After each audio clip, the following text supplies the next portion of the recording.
Hey, this is Notser, and we're going to be talking about 6.9. Wargaming had on their Asian web portal, 6.9 patch preview for the public test server. What is it introducing? It's going to be introducing a unique commander, a campaign to go along with that unique commander, and some interface updates for smoke. This will not include the nerf to smoke.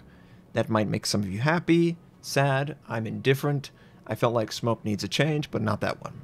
That one was too much of a trolling mess, and as someone who is a higher profile, I can guarantee you that not everyone likes me, and they will recognize my name immediately, and they're going to screw with my smoke if I use it in a game. I just knew that was going to happen with that system, so I didn't want that in the game. And I didn't want it for you, because people screw with people in video games for whatever dumb reason. So, the campaign is dedicated to unlocking Admiral Yamamoto. Admiral Yamamoto, Imperial Japanese Navy, commander of Pearl Harbor, among other things, many other things. He is the guy who says, "I fear we might have just awoken a sleeping giant." Paraphrasing, but that's basically what he says. Or at least that's what is suggested that he said. If you're interested in more about Admiral Yamamoto, I highly recommend watching Tor. It's a great Pearl Harbor movie. It's not that piece of crap that came out in, well, gosh, early O's now? Early 2000s? Oh, God. That was just a love story wrapped in 10 minutes of war. Okay? It didn't really tell you anything. It just told me that, man, a pilot, a nurse, and another pilot have like a love triangle. I don't know. That was a piece of crap. Tor. Great movie. And it's great for two reasons. It shows the perspective of Japanese and the Americans.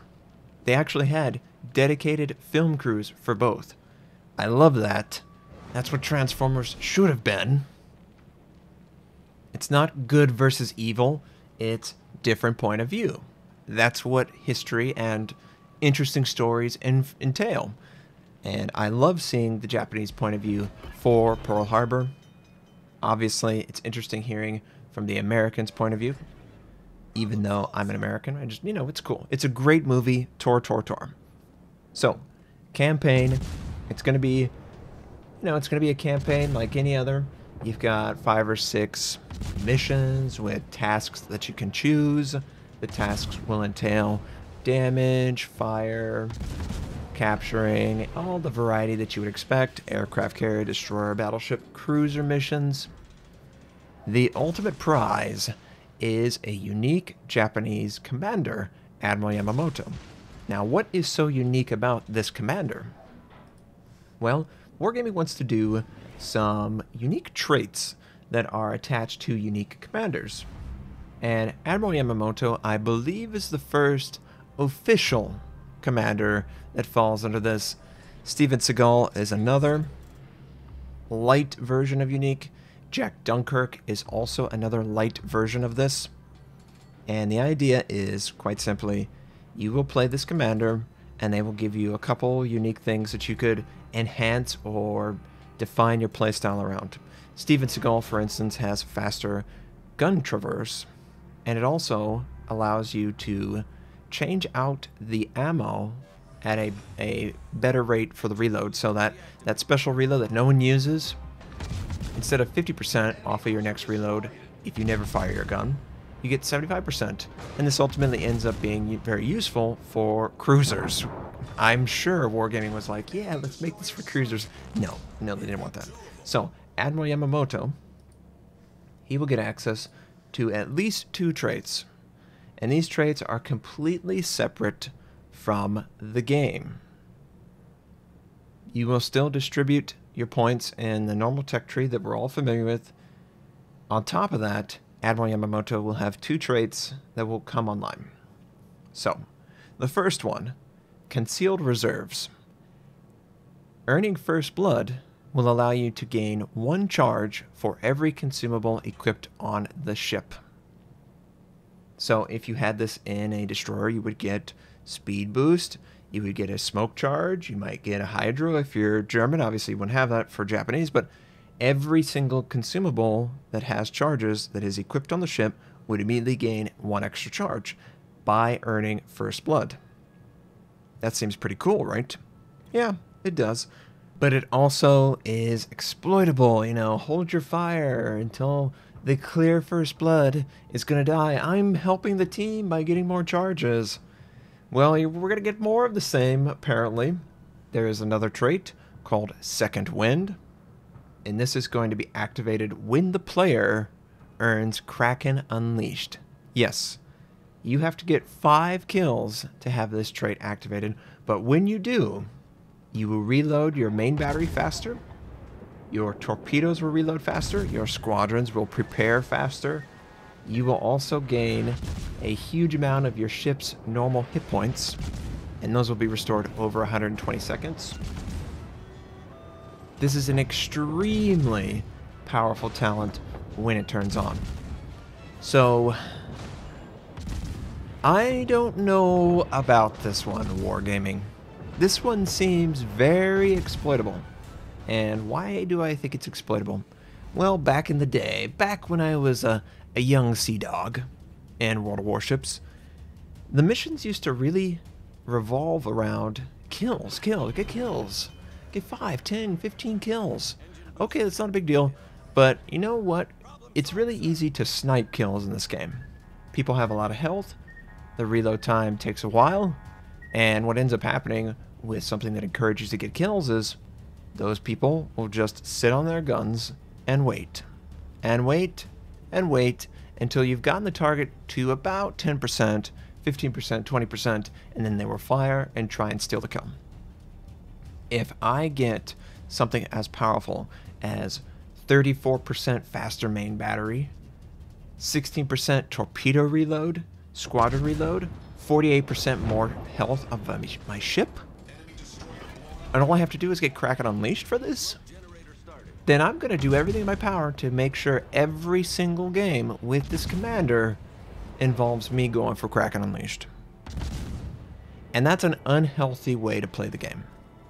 You should not encourage players to snipe others, especially when there's no assist. If we had an assist ribbon, and Kraken Unleashed went off of an assist ribbon, so everyone benefited, you didn't have to have the last shot on a target, maybe I would understand it, Wargaming. But the fact that you are not giving any reward to an assisted kill, only the final damage on the ship, it's an unhealthy game state. We can't have an unhealthy game state in the form of a commander that encourages it. And I highly, highly, highly discourage you from doing this in the future, Wargaming. At the very least, please include assist. Maybe instead of 5 kills, you need 10 assists or 8 assists. And assists will come from just contributing to the destruction of an enemy. Something like that is far more healthy than requiring the final shot, the kill. That's not good for the game.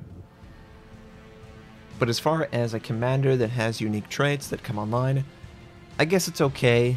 I would have preferred something like Steven, where there's some, well, Steven doesn't have any trade-offs. I would have preferred a solution that had trade-offs. So, Yamamoto, notorious commander, perhaps he has better intel gathering than any other commander, so maybe he gives you the ability to see what consumables are on cooldown by the enemy, or what is in use by the enemy. There's just a little pop-up that says, okay, this guy's using radar, and it's going to be for, 10, 15, 20 seconds longer. The trade-off, though, is that your ship will remain spotted longer. Right now, spotting is, 20 seconds from the time that you are firing, so maybe your guns just stay extended for 25 seconds. I don't know. Some sort of trade-off trait that you build your strategy around having, rather than something that is sort of a reward for earning a medal. Rewards for earning medals, they usually just end up being people complaining that, I can change the game if you would just give me the power to do so. Right? I don't want that. We'll see how it's actually implemented. We can't test it. They said that it's only going to be developers and super testers. I am neither. I am a community contributor, a lowly community contributor. So, we'll have to see when it gets into the full game. And then I'll have to level up another commander and see how well that works out. But beyond that, beyond the extra information related to the unique commander and the campaign that's coming out for this unique commander, there is going to be a change in the user interface around smoke, and this is very intriguing as a player of the game and of someone who enjoys Overwatch, because they do this really well. But let me describe it. Smoke generation consumable. It provides smoke screen for everyone. Right now, it only gives information to the player that used it. But in 6.9, when you enter a smoke cloud, you will get real-time information of its existence. And it will be the longest duration if they're stacked on top of each other, and it will change in real time as you move through the smoke clouds. So, real-time information for when a smoke cloud exists in the world for everyone who takes advantage of it on your team. Obviously, I don't know if this will apply if you sort of steal the enemy smoke, but the team aspect is great. It's automatically in the game. I don't need to communicate this any longer in chat. And this is great. Now, some people are like, well, take skill away. Actually, what it does is it allows you to be more aggressive because you don't have to constantly be working to communicate information. Overwatch does this really well, and their solution is audio cues. Just a simple thing, but you can gain a lot from a teammate that says, ultimate's ready, using my ultimate, enemy turret in this area, enemy teleporters in the area, you know, little simple callouts like that gives so much information in an audio format. So I would hope that Wargaming would take more from Overwatch. If a teammate spots a torpedo, he usually says, okay, torpedo on the port side, torpedo on the starboard side. What if he would communicate that to everyone when he does that? And it would be directional audio, so you know exactly where it's coming from. And, oh, you look over there, there's the torpedo, right? There could be a call out for when you're using your smoke charge, everyone around you hears it. When you send your torpedoes, everyone around you hears it. When your defensive fire is up, everyone around you hears it.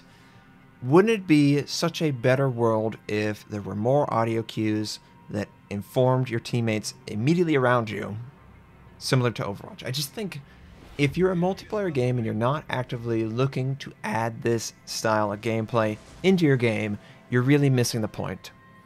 That is one of the great, great, great things that Overwatch has done. And clearly it's not the first, but it's just so it's so well conceived and built inside the game's framework that you don't even notice it exists until you go away from it and you're like, why am I not being told that a really big cooldown is being used? It just seems so natural that someone would do a call out to their team and I wouldn't have to type it out. I'm about to use my ultimate. I'm using my ultimate right now, guys. You can see I'm using it. You know, it doesn't make any sense. So I'm really excited what this might bring with the global timer on all smoke clouds for people to benefit from.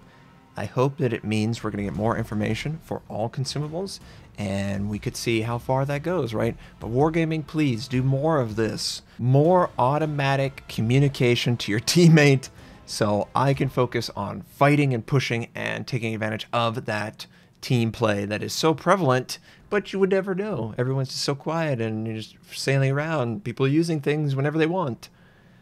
So, hope you guys enjoyed this. Hope you have a fantastic day, and I'll catch you next time.